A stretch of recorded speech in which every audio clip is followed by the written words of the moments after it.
Le livre de Deutéronome est le cinquième livre de la Bible et le dernier livre de la Torah. Après l'exode d'Égypte, le peuple d'Israël est resté pendant 1 an au pied du mont Sinaï pour sceller une alliance avec son Dieu. Ensuite, ils ont entrepris une chaotique traversée du désert au cours de laquelle la génération de l'Exode s'est disqualifiée et donc vue privée d'accès à la terre promise à Abraham. Dès le début de Deutéronome, on voit Moïse se tenir devant cette nouvelle génération pour leur expliquer la Torah. Et c'est à partir de là que la structure et le but du livre se dessinent.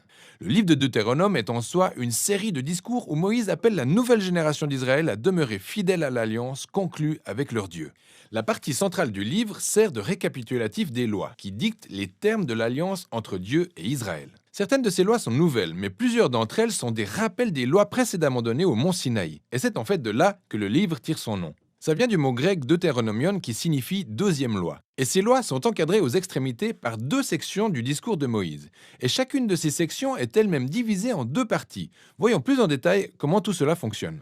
Tout d'abord, Moïse fait un rappel de l'histoire jusqu'au stade en cours, tout en soulignant le comportement particulièrement rebelle de la génération précédente, malgré la grâce et la provision divine constamment renouvelées dans le désert. Cela dit, Dieu les a tout de même punis sans pour autant rompre ses promesses d'alliance. Ensuite, on passe à une série de sermons passionnés où Moïse appelle cette nouvelle génération à être plus fidèle à l'alliance que ne l'étaient leurs parents. Et il leur rappelle aussi les 10 commandements. On arrive ensuite à la pièce maîtresse de cette section, une célèbre instruction appelée le schéma. Moïse dit « Écoute, Israël, l'Éternel est notre Dieu. Il est le seul Éternel. Tu aimeras l'Éternel ton Dieu de tout ton cœur, de toute ton âme et de toute ta force. » Elle est par la suite devenue une prière quotidienne incontournable du judaïsme. Et en plus, elle rassemble tous les thèmes du livre. Alors le mot écoute ou schéma en hébreu a un sens qui va bien au-delà du simple fait d'entendre. Ce terme implique aussi de réagir à ce qu'on entend, ce qui se traduirait en français par obéir. Et le sens du mot amour en hébreu va lui aussi bien au-delà d'une simple émotion ou d'un sentiment. C'est la décision d'une dévotion pleine et entière à Dieu qui implique la volonté et les émotions, la pensée et le cœur. Le fait est que pour Israël, leur obéissance et leur dévotion à Dieu servaient un dessein bien plus grand, car l'obéissance aux lois fera d'Israël un peuple unique parmi les nations, exactement ce que Dieu a dit au mont Sinaï. Ils deviendront un royaume de prêtres. Et maintenant, Moïse explique comment. En respectant les lois, Israël sera en mesure de démontrer au monde entier la sagesse et la justice de Dieu. L'autre idée clé du schéma est que le peuple d'Israël a été appelé à obéir et à se consacrer à l'Éternel seul, ou littéralement en hébreu, l'Éternel est un. Remettons tout ça dans le contexte initial. L'idée est que l'Éternel est le seul Dieu qu'Israël doit adorer et à qui ils doivent obéir. Et Israël s'apprête à entrer dans le pays de Canaan, où les gens adorent des idoles qui représentent différents aspects de la création, tels que le soleil, le temps, le sexe ou la guerre. Selon Moïse, le fait d'adorer ces dieux rabaisse l'homme et détruit les communautés. Mais le fait d'adorer le Dieu d'Israël, qui est le Créateur et Rédempteur, est ce qui mène à la vie véritable et à la bénédiction. Et on tombe ensuite en plein centre du livre, sur le gros récapitulatif des lois, passablement organisé par thème. Alors, la section d'ouverture concerne le culte d'Israël à son Dieu. Ils étaient censés avoir un temple central où un seul Dieu serait adoré, sans oublier que l'adoration d'Israël à Dieu devait aussi se manifester dans leur manière de prendre soin des pauvres. Par exemple, tous les Israélites devaient verser un dixième de leur revenu annuel au temple, mais en plus, ils devaient mettre de côté un autre dixième pour le verser aux pauvres tous les 3 ans. Les lois de ce type sont autant de détails qui distinguaient Israël de ses contemporains parmi les nations, car sa justice n'avait pas d'équivalent. Et tout ceci était étroitement lié au culte qui rendait à Dieu.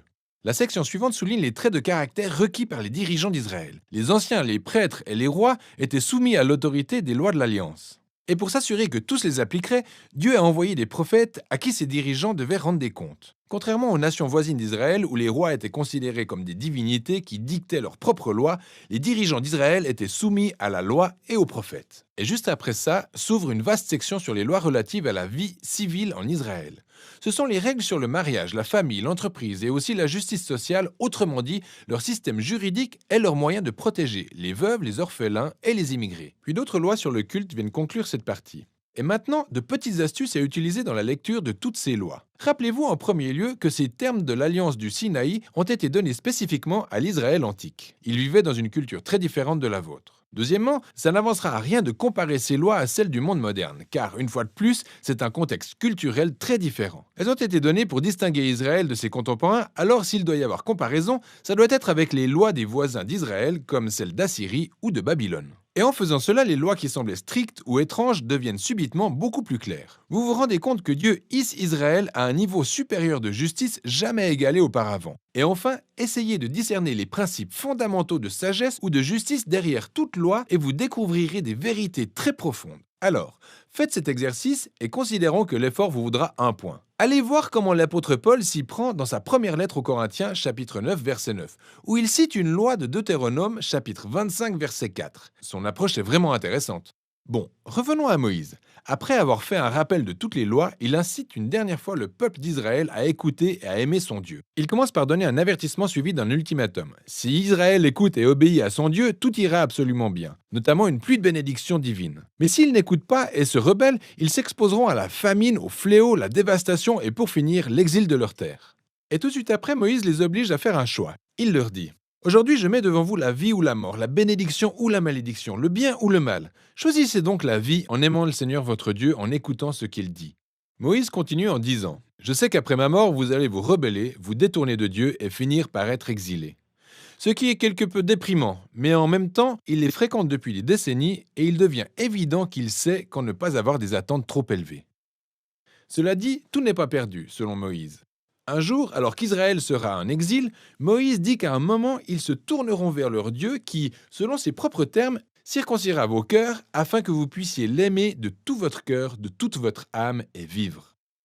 Alors, cette métaphore révèle un profond dérèglement qu'Israël porte en son cœur.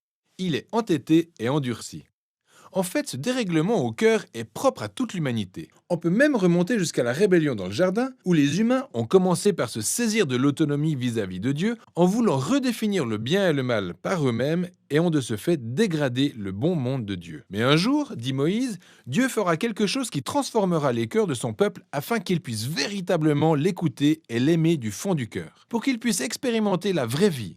Et cette promesse est celle qui a été reprise plus tard par les prophètes bibliques Jérémie et Ézéchiel, l'espoir d'un cœur nouveau. Pour finir, Moïse achève son discours sur un poème mêlant mise en garde et bénédiction. Ensuite, il escalade une montagne où il meurt, amorçant ainsi la conclusion de la Torah. Tous les éléments clés de l'intrigue sont bien identifiés, mais quant à l'issue du récit biblique concernant la manière dont tout va s'articuler, c'est le flou total. Mais quand la postérité de la femme va-t-elle venir et vaincre le mal ? Comment Dieu va-t-il sauver le monde entier et bénir toutes les nations par le biais de cette famille ? Comment la sainteté de Dieu peut-elle tolérer une réconciliation avec un peuple constamment en rébellion et comment Dieu va-t-il transformer les cœurs de son peuple ? Pour en découvrir les réponses, il suffit de continuer à lire. Mais pour l'heure, voilà ce dont il est question dans le livre de Deutéronome.